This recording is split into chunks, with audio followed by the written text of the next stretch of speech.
Good morning, everybody. Thank you for coming on check-in, like every Thursday, every Friday morning. Sorry, at 10 a.m. Pacific Standard Time.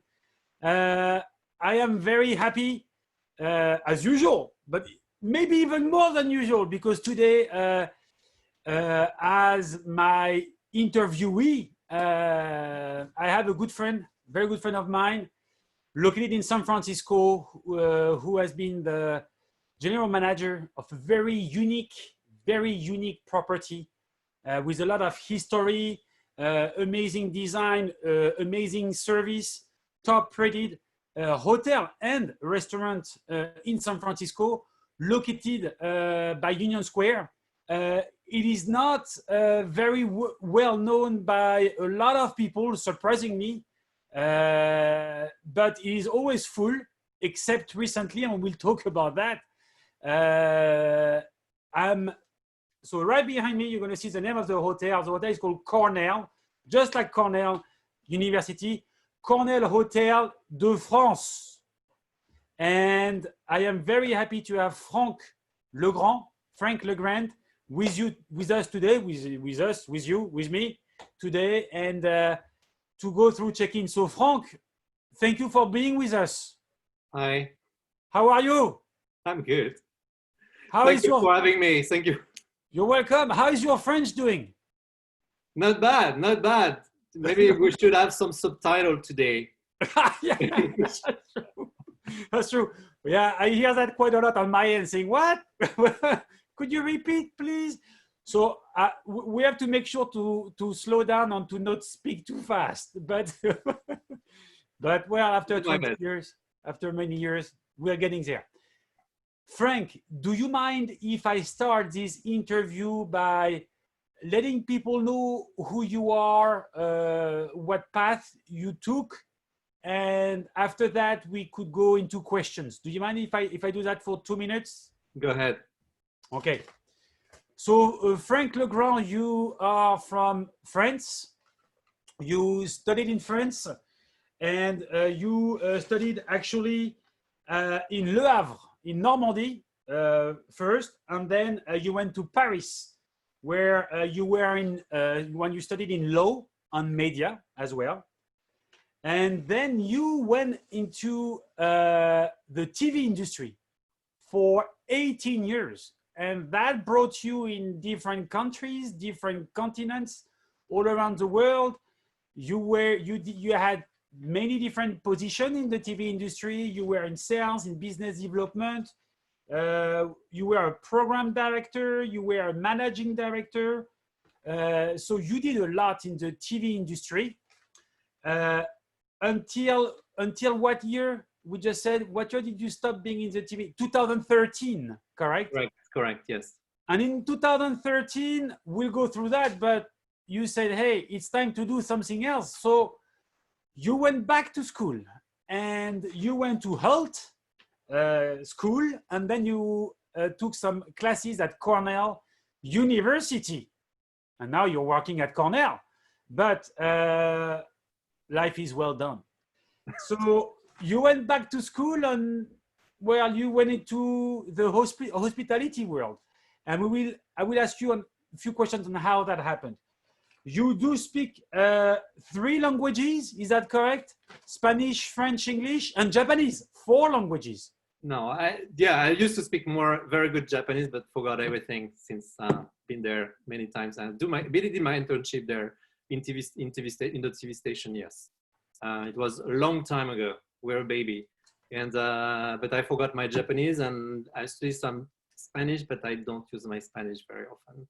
Well, I will say that you speak Japanese. I heard you speaking Japanese once, and it sounds pretty good. So let's say that compared to others, you do speak fluently. And well, you've been at Hotel Cornell since what year now? For how long have you been at the Hotel Cornell? 2015. 2015. Yes. So my first question is, as I was just saying, you were working for 18 years in the TV industry. and then you switch to the hospitality industry, which I love because it just shows that if you have the desire, the will to change, it's always possible. Can you tell us how that happened? And not only industry, you change country, right? You change continents. Could you guide us on how that happened and why it happened? Actually, nothing was planned. I have to be honest with you, nothing was planned. Hospitality industry, it's was not really a career path. It was, I would say, more a retirement plan. You know, I work in TV, and I always say that, oh, when I retire from TV, I will just buy maybe a better breakfast and be nice, have a nice life in the French Brittany with my small and better than breakfast. But I always loved the hospitality industry. It was always in my head somewhere, and but it was not very something I was thinking I will do one day, really professionally, like a real career. And especially because a lot of people told me, you don't have the skills, you have no knowledge about this industry, you never managed to do that. But I always love hotel. You know, I used to travel a lot for my work, and as you say, that I work in TV, and I used to work a lot because I was buying TV series from the US market and England, UK more. It's from the UK for France. So I used to travel a lot to Los Angeles and stay in very nice hotel. And I always loved the first 5 minutes when you arrive in the lobby and smell the atmosphere and meet these people at the front desk and check the environment. And you always give you the first, the first seconds of your experience are always very good. And you think about these people who work a lot to create this environment and this story, because they tell you a story when you arrive in the hotel. So it was always something I had in my mind, and just like always something I really appreciated. But it's nothing I was thinking I would do one day. And yeah, and you're right. After 18 years in the TV industry, some people will say, "Why do you want to quit that industry? It's an amazing industry, and it's full of dream, and go on the TV sets and meet these beautiful people, actresses or actors, and everywhere." But after 18 years, it was maybe the end of the path, and it was time to do something else. And it was a time of Netflix starting coming up in Europe, and Amazon Prime, and you have the new generation of this new guys and new talented people, and I'm very happy to have these new people coming in this industry and the TV industry. And I was saying it's maybe time for me to do something else, or maybe learn something different and go stay in this industry. And yeah, and it's why I decided to have a break in my career. I didn't know what I would do. I decided to study here for 1 year. San Francisco is a nice city. So I studied for a year. I did an MBA, and I was very happy, very tired, and poor at the end because everything is so expensive here. But yeah, it was a great experience. And I ended up meeting the owner of this hotel. After my MBA, I have 1 year of to do an internship here, and so I needed to find a job, and I tried many things. And my plan was to go in brand content because I knew content and new brands, so I wanted to do something in brand content. And nothing happened the way I wanted to do. And one of my good friends, she knew the owner of the hotel, and she said, "You should go there and try." And I said, "Yeah, I love hotels. It'd be nice to work in hotel." And she really introduced me to Mr. Lambert, the owner, and we have a very, very amazing meeting. And this yes, it's the couple, Mr. and Mrs. Lambert, behind you. Yes, they've been running this place for more than 50 years. I think it's almost 60 years, and they did a great job. It's just starting from scratch and just creating this very French atmosphere. And we had a very good meeting with Mr. Lambert. He told me that he just didn't want really to do something for me, but for my friends. So he took me as an intern, but just to please my friends, not really to help me at the time. So Franck, when you started, was it at the end of your MBA at Cornell University when you were doing already the online? No, at Health Business School. So yeah. You took Cornell University classes once you were already working at Cornell Hotel. No, exactly. Yeah, because at the time I didn't to be honest, I never worked in this industry, so I knew nothing. And yeah, I have to be honest, I knew nothing. So it's like, yeah, I did a lot of research and work by myself, and I just like, it was a challenge. So yeah, I took some classes online, and yeah. So just for people, sorry, the picture is not very great behind me, but that's Mr. and Madame Lambert, who are, yeah, as you just said, the owner of Cornell Hotel. And for how long have they been I at? think they opened the restaurant 48 years ago, but they have the hotel before, and I think it's like we are 55 or 55. Yes. Well, listen, guys, in San Francisco, to find a property who has the same ownership for 55 years. I mean, this is as close as a family business as we can call it. You know, how many rooms are there at the Hotel Cornell, Frank? 48 rooms. 48 rooms. And they all individually decorated, so none of the room are similar. And that's like Mr. Lambert spent a lot of time choosing the color and of the wall and the carpet, the ceiling, and you see behind me the ceilings. We have all the ceilings of our rooms on that way, and they just like the color is very very important for Mr. Lambert. The furniture are all different as well. So it's like making any plan or renovation plan more difficult because you have to think about each room individually and not for the whole hotel, just like to buy 50 desks and 50 beds. It's like totally different. But it's a very good pleasure to look at him and see how he does that, and so much passion, so much love. Yeah, and if you look at the picture behind me, well, you can see that the lighting is different, the finishing of the rooms is different. Yeah. It's really admirable to see how much work there is done in every single room. And to manage, I told you that before, but I was like, well, Frank, I was telling you, you're doing a fantastic job because the size is different, amenities is different. I mean, it's like it must be sometimes, I would say the word challenging to work with, because you're trying to please your guests, which is great because you have different rooms, right? But how do you manage 50 different rooms also? You mentioned something very interesting. So we have a couple of pictures of our rooms on the website, but we cannot have the picture of all the bathroom because bathrooms are also different. We have a painter who paints all this stuff, so on the ceiling, but on the door in the bathroom, we have a lot of painting as well. And so we of course, we post a couple of pictures, but not all the pictures of the bathroom and the room, because it will be impossible to manage that. But we have people who call us and they say, I don't want that color in the room. I want another color. I don't like blue in my room, so I would like the same room with another color. And it's like, that would be very challenging. But it's because it's like if you visit your family or your friends, it's like the rooms are not the same. So it's like you end up in a room and it's always beautiful because I would say he does a great job with decoration here. But yeah, you have to manage guest expectations sometime, and you have to let them know that, okay, it's different. We cannot accommodate that kind of color and all the time. It's like, but it's very interesting, very interesting. So do you think that one of the strengths of your hotel and why it has been so successful is the fact that it's very customized, it's very, it's everything is high quality. It's really like, you feel like in the top European house in every room you step in. Everything is done with details, with attention. You went through painting, molding, everything is super detailed.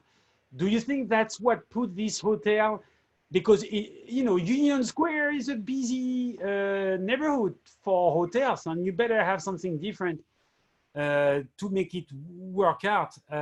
Do you think that's what people like about Cornell Hotels, the identity and the customization of it?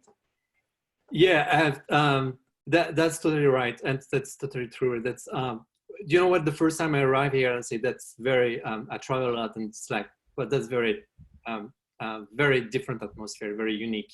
And I'm French as well, so it's remind me, house or place I've been to France, and I say, wow, that. And you know what? To be honest with you, I live for 1 year, couple of blocks from here, and I never noticed the place and never been there because it looks from the outside, you don't really. And when I arrived there, I say, oh my God, that looks so French, and reminds me such atmosphere of my my life and some good memory of my life, and yeah, and it's exactly what people like. And when I saw that, I would say that's something we can use to do for the brand, for to sell the experience. And it works well with domestic traveler in the US. They love that because they just like dreaming or have been to Paris before, and they want to remember that, and just like they just compare all the time what they've seen in the movie or what they experienced themselves. And the same for Asian. Asian love this this place. We have a lot of people from China or Japan, Korea as well. They really love it. It's something that they really enjoy. And you know, all this, and we have also the whole elevator. You know, the with the, yes. the gates, the old cage. give also for some, yeah, that's difficult because the maintenance is very hard with this elevator, but it's part of the it's the like the whole guy or the old lady in this building like it's been here so long, and this elevator has a story because it's come from the East Coast, has been transferred here, and so it's really brings something different to this building and to this hotel. Yeah. How would you describe in a few words your hotel? What if you had a few words to give, how would you describe it? What would be the first word you think people will relate Hotel Cornell Hotel to? What will be the... We almost say that it's like for me it's the French authentic environment, French authentic hotel, and I would say design with love, because it's really the case. And it's, as we are very small, we are kind of very friendly, and the owner loves to walk out of the office and talk with people from over. It's like you don't see that in many hotels, and just like his office is always open. People can stop by and say hi to the owner, and he's happy to have people sitting in his room, in his office. This day won't be possible anymore, but yeah. But you are able to have that one-on-one relationship with your guests, right? I mean, the size of your hotel and what you're doing is really a guest-centric, like in a real way, like a genuine way. That's very important for us, and it's very important for Mr. Lambert for sure. It's the way he designed his hotel, he think of his hotel, but it's the way we all behave here. It's like we need to talk to our guests. Remind their name, ask them if they're okay, if everything okay, and the night, and in and out. When they go in and out, we need. It's one of the things we have to do. Is like to grade them and by their name if we can. But yeah, they are not just like individuals. They are our guests. They are our friends, our family. Do you have a lot of repeat or a lot? Do you have repeat guests who come back on a regular basis and now they became, as you said, part of I mean, it's impossible, almost impossible to do in a big, in a big property, because you have so many rooms, and it gets almost impossible. Even though everybody's trying to achieve that, I think it's almost undoable, with the rotation of people. It's not your case, right? I mean, you guys are... Yeah, it's exactly, yeah, you're right. It's this hotel, we have a lot of regular guests, and it's really, as we're small, we can remember them, and a lot of them are friends now, and we have people coming once or twice a year, and they just send an email regularly. During this difficult time, we received a couple of phone calls of guests who we see them usually once a year, but they call us and they ask, "How are you guys?" And that's just like they were super happy, or they reach out by email, and yeah, we had this kind of relationship with our guests, and we have regular guests as well. I say that they come every week because we have doctors who have practice close by. They stay with us, and we have other people who stay with us every week, and we have kind of very, very special relationship. One of our guests is here every week, and she created the Tuesday champagne. So every Tuesday she savors champagne with us, and that's super fun. And So she invited the owners and some of the staff sometime, and yes, it's super fun. We do that, and she has some friends coming up and friends living in the neighborhood. So yeah, it's very good. I think there is one more. I would say someone else is very important in the Lambert family. Michel, right? Yes. Could you tell us who is Michel? So Michel is the, I think it's, I have to tell, it's the best employee every month. And we cannot beat him. It's whatever happens, he win. So yeah. He eats a lot, no? He loves to eat. I was about to say, actually, yes, it's maybe the employee we don't pay, but yeah, we have to feed him a lot of cookies, and yes, guests love him and they give him too much cookies, and we try to reduce that. But it's a golden retriever. He's 5 years old now, and the Lambert always have a golden retriever. So it's like they have Noel, Rameau, and Michel, and so the golden retriever has been part of the hotel, and Michel is I think he's the king. He's very intelligent. He knows how to ask things. Yes. You know, it's probably one of the best way to create contact with some of your guests. But I mean, if you love animals and you have those beautiful golden retriever awaiting by the lobby, well, here you go. That's probably your, he spent his day in the lobby because he's not allowed to go in a room and then to go upstairs. But he spent his day in the lobby, so people see him when they arrive. And actually, sometimes I'm surprised that they even know that we have a golden retriever and his name is Michel before coming to the hotel. So when they open the door, say, "Where is Michel?" Hi, my name is Frank. My name is Frank. Michel. Okay. So, Frank, out of the years you've spent at Cornell Hotel, could you let us know what is your proudest achievement at the hotel? What you're the most happy about, that you've done for this property? I would say that I don't want to take credit for the nice building, nice decoration, everything, and the atmosphere. But I would say that when I arrive, I really think that we can do something better with the concept of the French authentic, and keeping that and reinforcing that image was the things I really use a lot on our social media and everywhere, and online. It's really what we try to sell. And when we have influencer or journalists, it's really things we want to sell the most. Yeah. Got it. So digital marketing is what you really pushed on and emphasized, the presence of this property on online. Yeah, and I would say that it's like one of the things I did when I arrived. It's like maybe the visibility on the OTA, even if it's not what we can call digital marketing, but it's like being the presence on visibility on Booking and Expedia was the thing that I work a lot, and the same with the new website. Today, really, you cannot be. You need to be there, and you need to have a nice introduction there, and you need to use the right keywords and the right information, the right pictures as well. So it's the thing, I mostly work on at the beginning, and with also the pricing strategy, everything. But the digital presence is always very important for me, and digital marketing is very important. And during that COVID time, and I study again digital marketing, and especially Google Ads, everything, because I think we need to. Small hotel, we don't have, and especially these days, we don't have.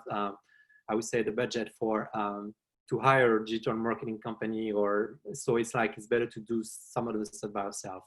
Could you tell us, how did you study? I mean, just like you took some classes. Were those Google classes you took, the free online Google classes, or did you enroll in a program with a university or?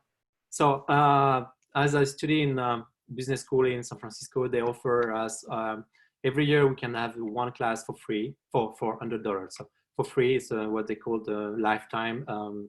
I don't know, lifetime study. I don't remember the name. Yeah. So every year you can do that, and this year I picked Google because I have time, and I think it's like when we're open, we need to work, especially on visibility and more visibility on internet. Yes, and So things are changing a lot these days because a lot of companies are reducing their campaign and changing the way they work.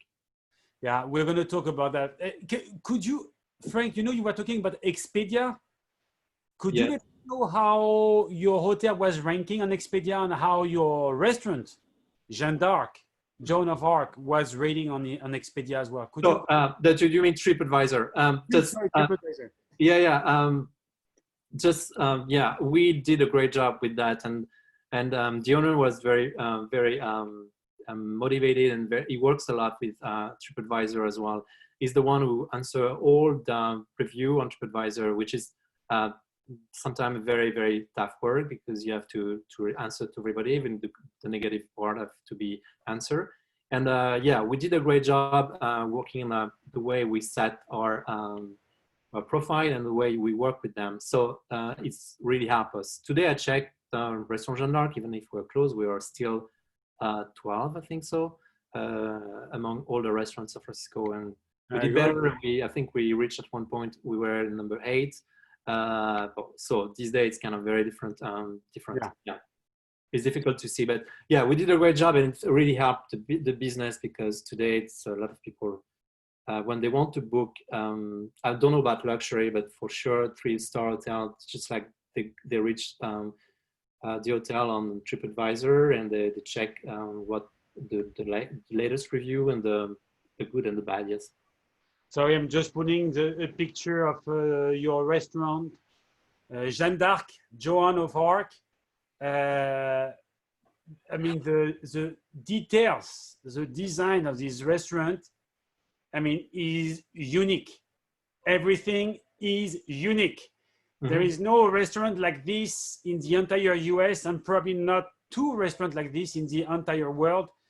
Even in France, I mean, it's all around Joan of Arc because the owners are Monsieur Lambert, Madame Lambert are from Orléans. That's a city emblem. Yes. But and Joan of Arc is from Orléans. Yes.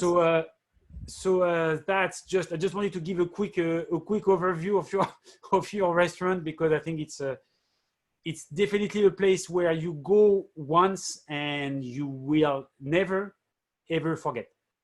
And for good reasons. Because for good reasons, it's important not to forget someone or somewhere, but for the right reasons, right? And Joan of Arc is definitely a place where that happened. You were talking, Frank, about we're talking about rankings and how the industry is changing or has changed. Mm-hmm. Could you tell us about the situation in San Francisco, about hotels?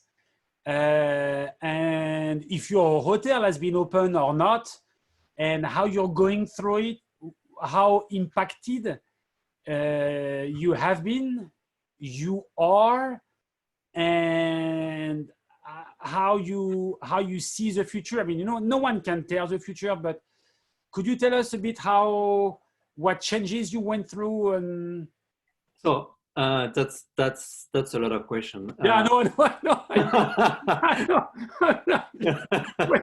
This is 6 questions in 1 sentence. Yes, I'm not sure I can do something very short, but that's of course we've been impacted like everybody. Leisure travel are not allowed in San Francisco, and we just like and we played a game, so we don't want to have leisure travel, and because it's something we all ask to fight for, and just to make sure that if we want to reopen at one point, we need to be sure that we are not accepting people, and it's the rules, so we have to follow the rules. For sure, we're not making any money during that time, which is the very difficult time, and but it's important for the community.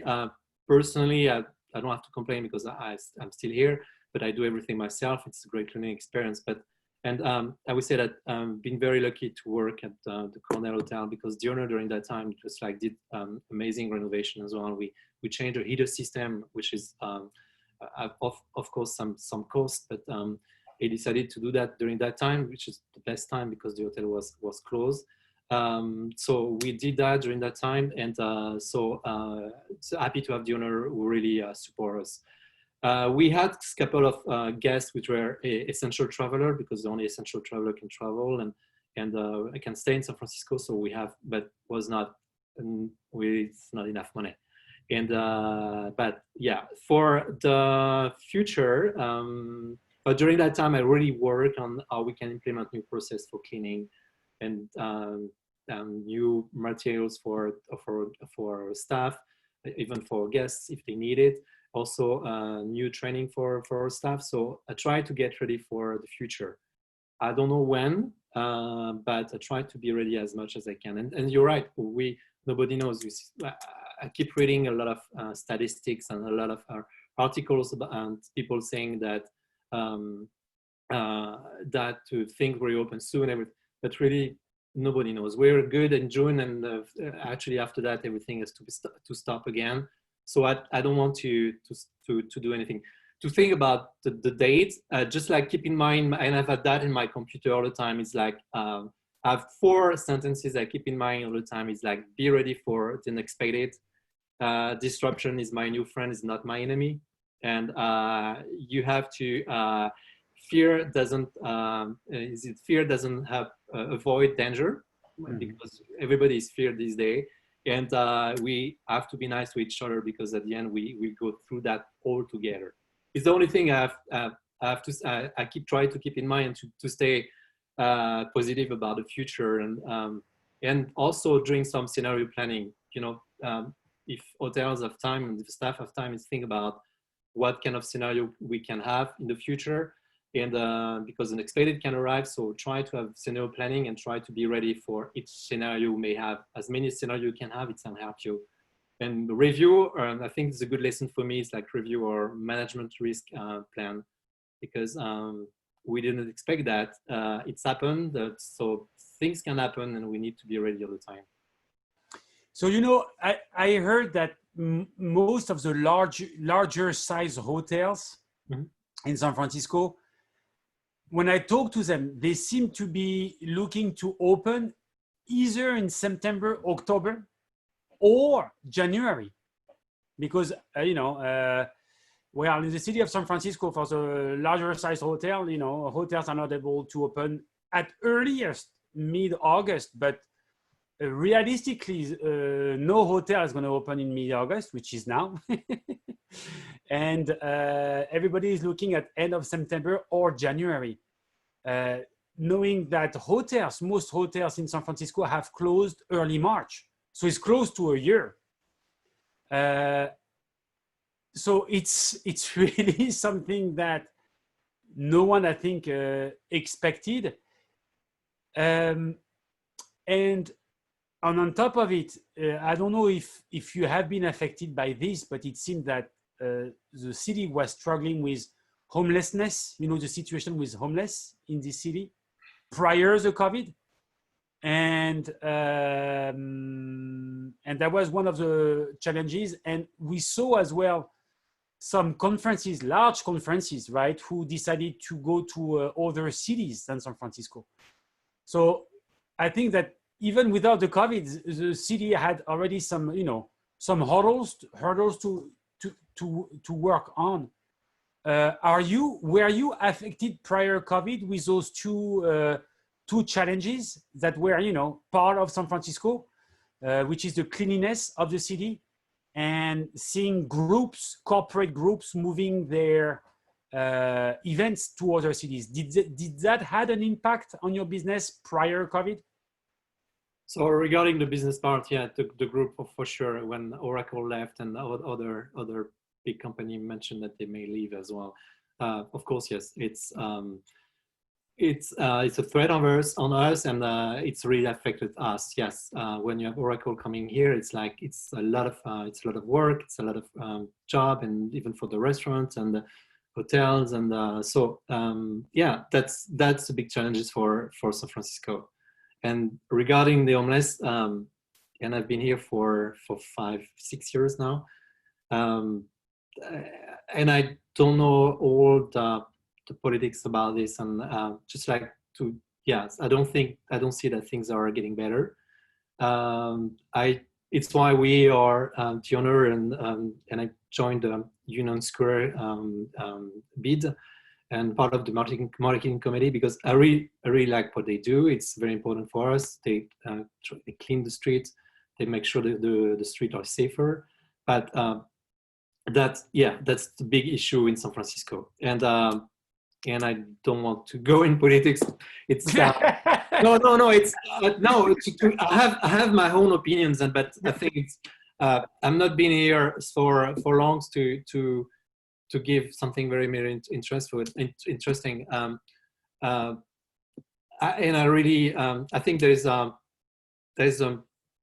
micro. It's like organization behind all this stuff. It's like I'm not sure it's been showing any efficiency yet, and I know that and you know what? It's just like you don't provide just a roof on the head of these people. Just like they need more than that, and that's for me the most important. What are we doing to put them back on track? Some people don't want to get back on tracks, and how can we help them? And to be honest, I don't know what the city is doing, so I don't want to judge and give any ideas. It's like, for me, it's my concern is that finding roof for a roof, unless, yes, sure, but don't stop there. Just like you have so many things after that. I think the first step is good. It's make the room clean. It's maybe our people feel better there, but it's more than, we have to do more than that. So, and again, after that, I have no, and no very, I'm not very insightful on that, because I don't know very well the things. I know that Union Square does a lot. People are doing a great job there.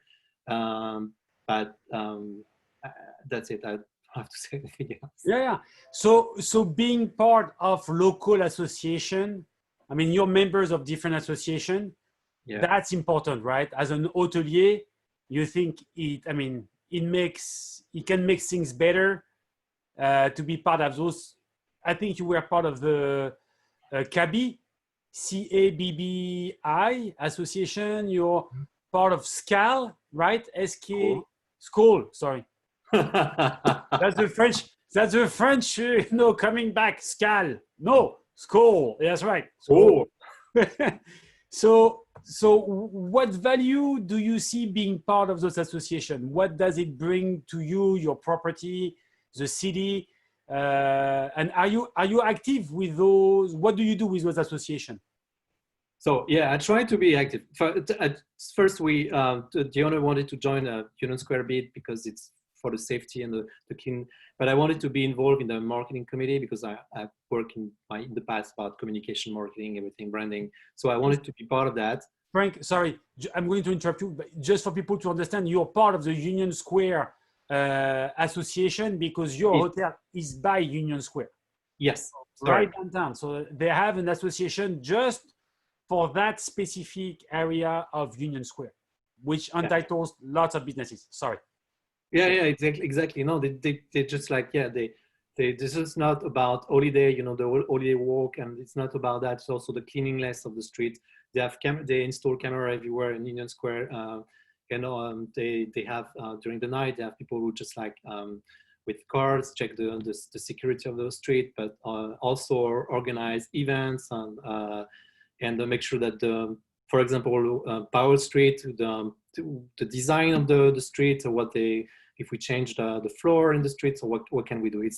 They do a really great job, and just why I joined this association, I would say that for example, CHNA, because we're part of CHNA and KB, it's just because I needed resources, and I think it's a great place to get resources, especially during that time.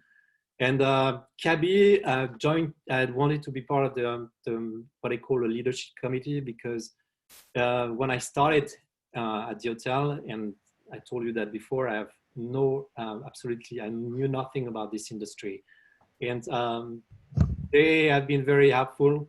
They have been very helpful. And just like today, I think if I feel lonely at one point, I think other people may feel lonely as well, and be happy to help. If I can give a couple of information, I don't pretend that I know everything, but at least I can help maybe small hotels just like us to tell them and share my experience. So it's the reason why. And school is something different because a school is it's not very, maybe you don't know, but it's an organization of professional in the industry, in tourist industry.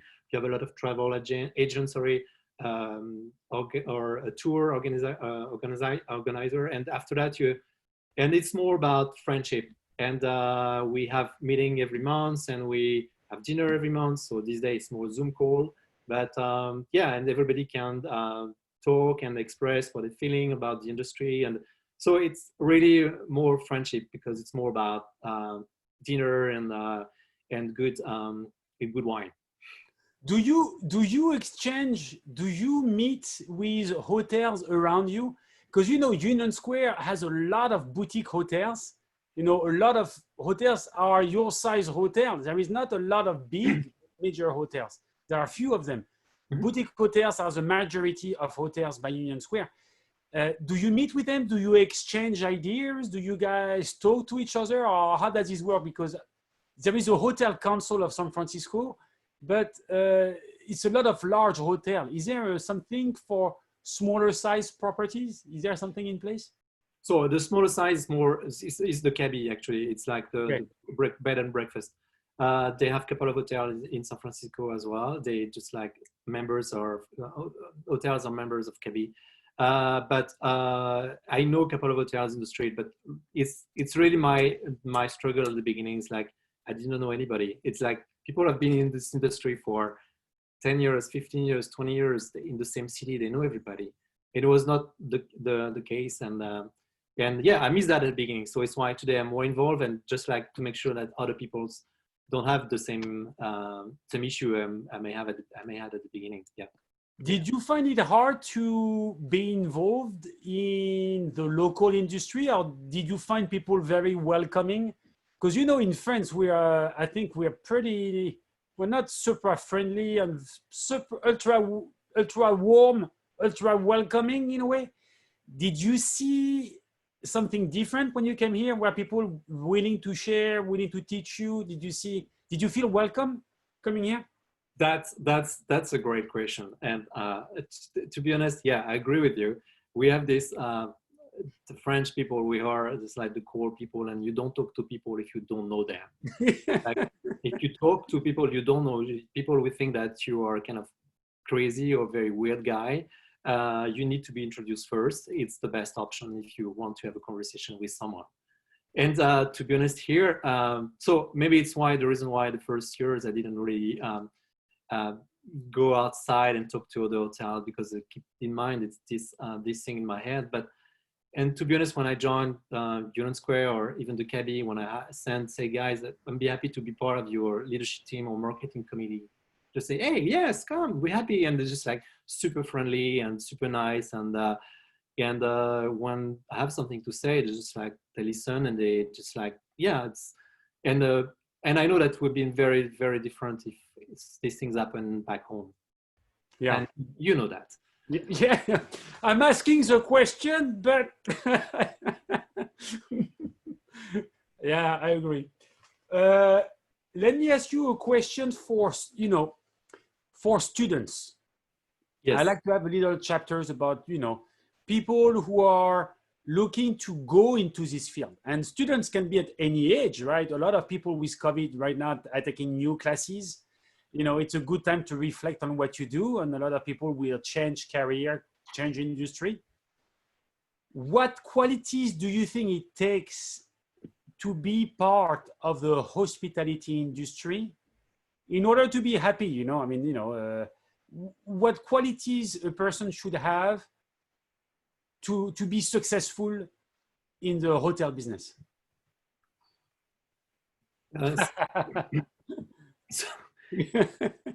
That's a good one, but I would say no. The first in mind is just like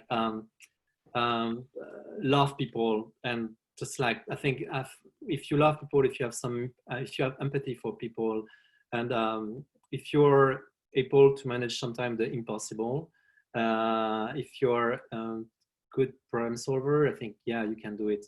Just like don't manage your time. And it's a very interesting question you started about your question, because I think I read a lot of these days on social media, Facebook groups of hospitality people, and they just some people say, "Hey, I want to change industry, and I don't know what to do, and I'm not sure I can do that, everything." And I can answer to everybody, but really, I'm really the guy who did that. I had a career, and I moved to another industry, and it did great. It's hard, but do it, and especially for people from hotel industry or hospitality, they have I think it's really amazing. They have this soft skill that of course they have hard skill because they may be a finance guy or sales guy or even housekeeping or maintenance, but they have these soft skills that can really help them. They are problem solver, they have empathy, they're hard worker. And when you have that kind of soft skills, you can transfer that to a lot of industry. And people have to trust them and just to try it. And if they really want these days, because I understand people want to change, from worker want to change from industry, because hospitality these days is not very sustainable for a lot of people, and it's the right time to do it. So taking class online, because a lot of classes are free these days. HANA, they have free class online.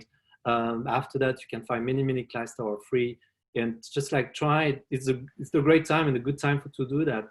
And trust yourself.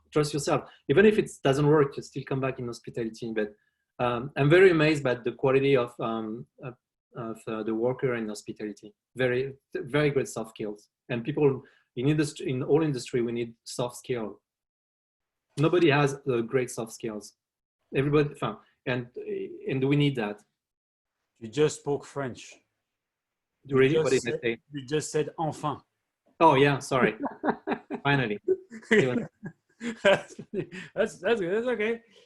Do you think that industry requires some sacrifice more than other industry? Do you think time-wise it's an industry that is different from others?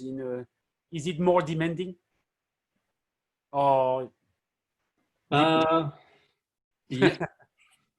Yeah, I come from an industry which is very demanding as well, and in terms of managing ego, everything. So it's very demanding. But I would say that for to sacrifice you have to do here, it's at least for me, and if you are a manager, I think the time you have to have time. It takes a lot of time. You have to be ready. You have to be ready in time to answer questions and to be here to solve problems and to help.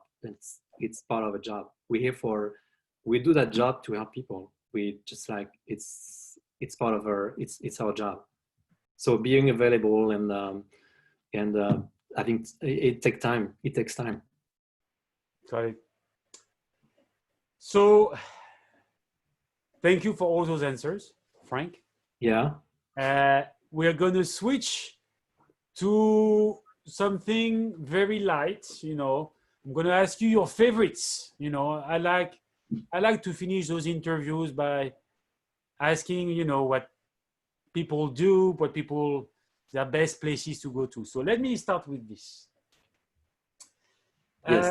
What is your most memorable? First of all, I'm going to go back to, but on a personal level, what is your most memorable thing happening at your property? During those few years you've been here as a hotel, is there something, an event that happened at your property? A lot of things happen. I mean, I'm sure, but is there one thing that really, if someone comes to you, say, "Hey, Frank, tell me a funny story about your hotel," which one would you say first? It's like I was thinking when you asked me that, and I was thinking that a story, and actually it's not a funny one, but it's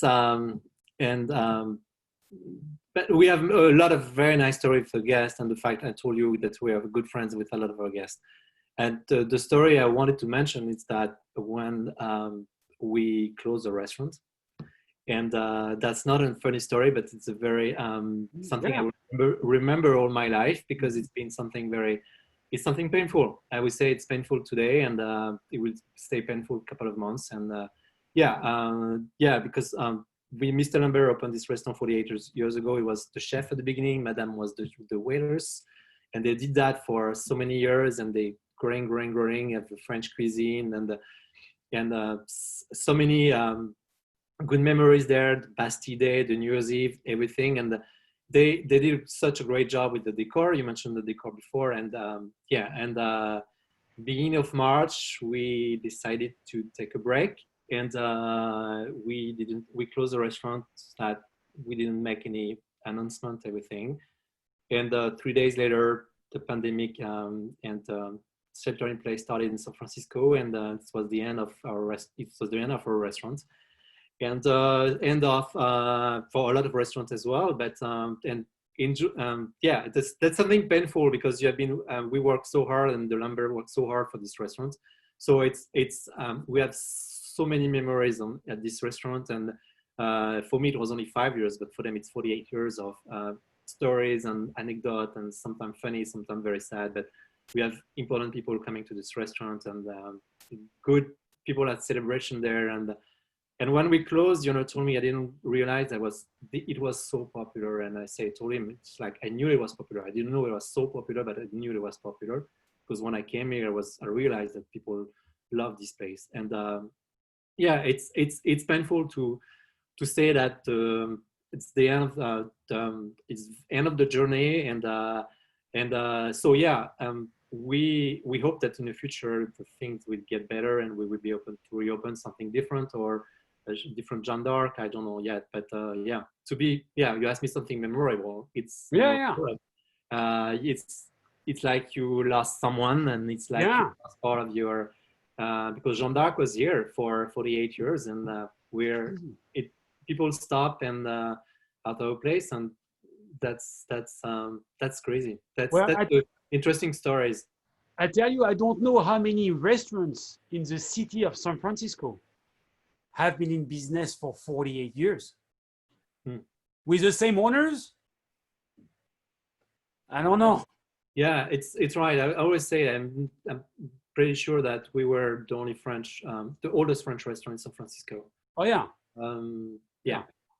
And Frank, not only French restaurant, good French restaurant. Yeah. Very good.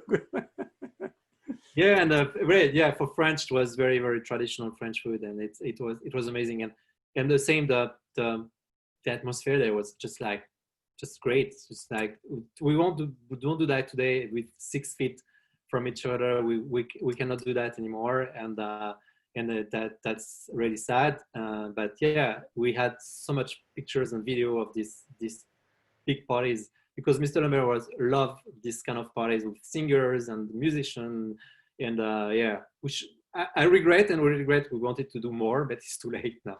Hey, when my family was coming in, when my friends were coming in, I was always bringing them to Joan of Arc, to Jeanne D'Arc, to have a look at the restaurant. I say, you want to see something different? I'm going to show you something different that is part of, and which makes the charm of San Francisco, because that's what's so unique about our city, that there is everything. Yeah. Well, thank you. Well, it's good memories. People have good memories of Jeanne d'Arc, which is what matters most. So since we're talking about restaurants, what is your favorite restaurant in the city or in the Bay Area, or let's say Northern California? We include Napa, Sonoma in it. So just like for 4 years, I have to stay here and have my dinner here. But I have to work at the time, so it's like I didn't have the chance and the opportunity to go to many restaurants. We try with the owners to go regularly to different restaurants to try. But I would say a couple of restaurants I really like. It's Kokari. Oh yeah! Oh my God, yes. Yes, and Piperad. Yes, that's good restaurant. Mm-hmm. And this now it's takeout is so popular. I really like, and I think it's you. I went there with you for the first time, and one of my guests keep telling me that I should go, and I've been there with you first time. It's Taqueria. Oh yeah, so good. Hey, amazing takeout. Frank, you went not only with me, but my son and my son's friend Brody. Remember? Correct.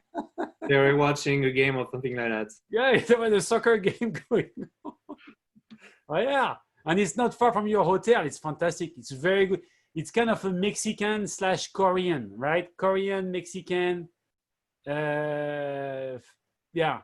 Yeah, So Greek, Greek, Basque, and Korean Mexican. yeah, Here is San Francisco. That's all of those restaurants are a few blocks away from where you are. exactly. Those are very good choices. I love those. What's your I will favorite? add one more because he will be Oh, very upset after me. I will add one more because I love to go there for the black sausage, the boudin, yeah. Café Bastille, Oh yeah, Olivier. Olivier, exactly. Yeah. Yeah. Salut Olivier. What's your favorite drink? Champagne, Champagne. There you oh, go. champagne. Easy. What's your favorite spot in the city when you have someone coming in? Where I mean, except the Golden Gate Bridge. I mean, that's you have to go there. But is there a specific place you like to bring people in San Francisco when they come to visit? I like to go to Golden Gate Park, and because it's an amazing park, and you can go there to the California Science Museum. The California Science Academy, and there's so many things. And if you walk and you can reach the ocean, that's yeah. I like to go there. Golden Gate Park, not far from my house, actually, 2 blocks away. What's your favorite property? What's your favorite hotel? And you know what? And we're not going to talk about San Francisco. We're going to talk globally. What hotel did you go to where the level of excellence or the beauty of the place was something when you're like, wow, this is different. That is something else. That's really hospitality at its best, or this is the best place I've ever seen. I've been to for my work. I've been to many hotels in LA, and it's very difficult. I know that I like the ambience of the Mondrian for a while. I know they changed the design that Mondrian, the Sunset Marquis as well was one of my favorites because it was quiet, everything. That's very nice. And but there's so many nice places.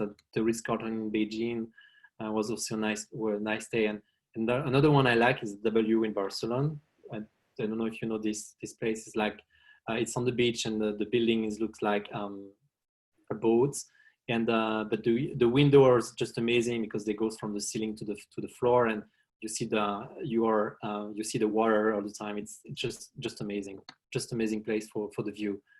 And to come back to San Francisco, when I started, I've been to so many hotels. I stay in hotel, just like didn't just mention that I wanted to see where my competitors, and because I didn't know what one hotel looks like in San Francisco, and I wanted to see what 3-star hotel looks like. So I stay in a lot of hotels, and I cannot give name but I found very nice hotel and a very good time there.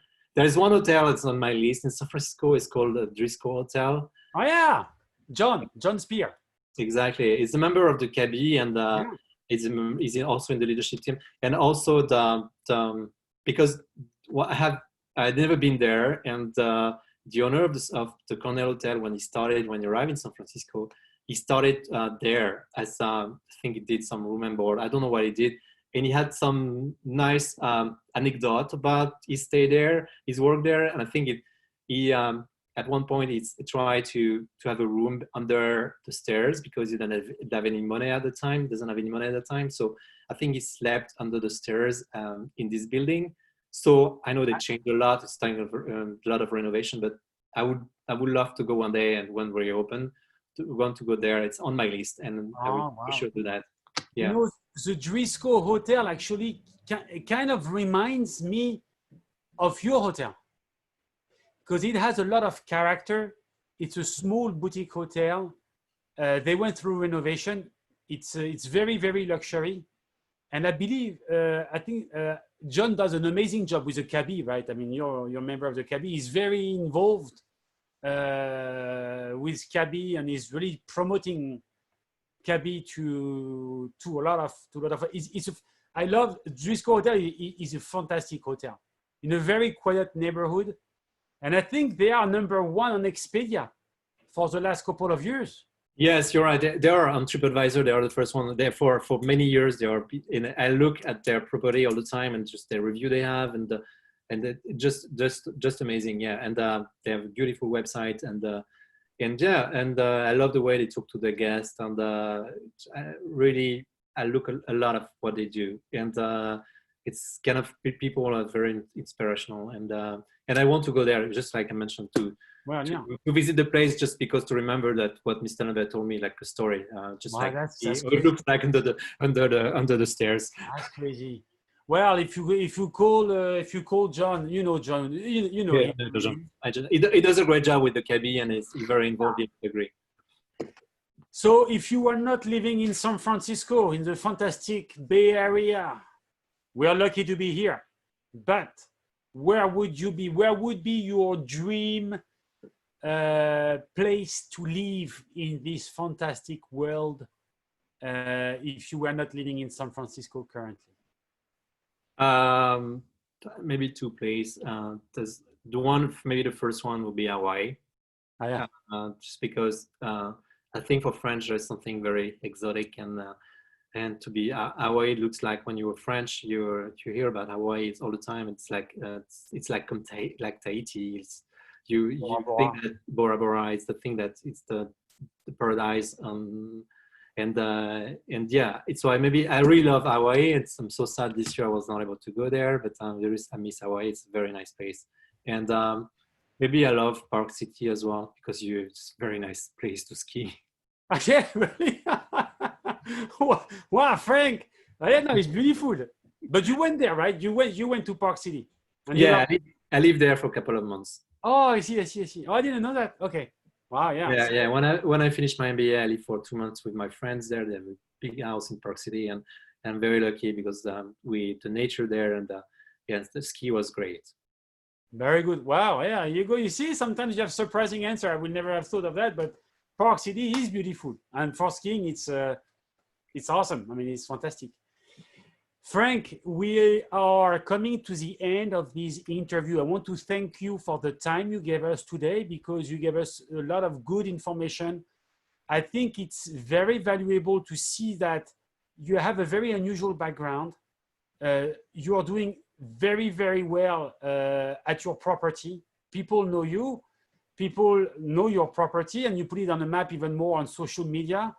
And I think a lot of people will look at this interview and really get a lot from it. So thank you for answering my questions that sometimes are very, very long. It's true. But so before we part ways, is there anything you want to add before we say au revoir? Something I missed, something you'd like to share, or by the way, if anyone has any question, please make sure to write comments and I will answer those questions. Okay, so anything you have, we're going to post this on LinkedIn and post it on our YouTube page as well. So any questions we will answer, but anything you want to share, Frank, before we go? No, I think we cover a lot of subject, and maybe people may have other questions. In that case, they can reach out to me directly. I'm very happy to help people in this industry. And just like maybe the only thing I put to finish, I would say that if you want, we're talking about skills and transfer skills, and I know these days very difficult, but really try and just like trust yourself and do something like you really like. We have been lucky to work in this amazing industry, and I'm just like the proof that we can change industry and do well, work a lot, but do well. And but I think, if you feel that it's time for you to do something else, do it, and you will probably not regret it. So do it, and just like, don't be scared. Very good. Very good. Nice words. I like it, Frank. Merci beaucoup, Frank. Thank you very much. Thank you for having me. Hey, Frank, hopefully people will understand you a lot better than they understand me. I'm not sure. You know what? Maybe I forgot to say something. It's Cornell Hotel. It's maybe the best place for me to work because I don't have to hide my French accent. It's very charming. So, That's true. yeah, it's really. Yeah, it goes with the job. It goes with the job. I don't have to make any effort. You actually had to take that accent in order to work at the hotel, and you had to change names as well. Exactly. I don't have any accent usually. I'm from America. Very good. Franck, thank you very much. Thank you very much. We keep pleasure. in touch. I see you soon. And people, any questions, let us know. We hope you enjoyed check-in. Check-in is once every other week. And we will announce our next guest on Tuesday or Wednesday next week. Franck Legrand at Cornell de France, Cornell Hotel of France. Thank you very much. If you are traveling in San Francisco, very soon, we hope, the city is open, you're going to be back on planes. When you come to San Francisco, make sure to stop by the Cornell Hotel, okay? Make sure to have a look at it, stop by, say hi to Frank. It's really 2 blocks away from Union Square. You're not going to lose time by having a look at that hotel. It's very unique. It is very San Francisco. So make sure to add it on your list when you're coming back to the city. We are ready for you. We have all the PPE you can imagine. Everything is there. So feel safe, be well. And we see you soon. Au revoir. Merci, Franck. Bye. Thank you. Bye-bye, everybody. Thank you.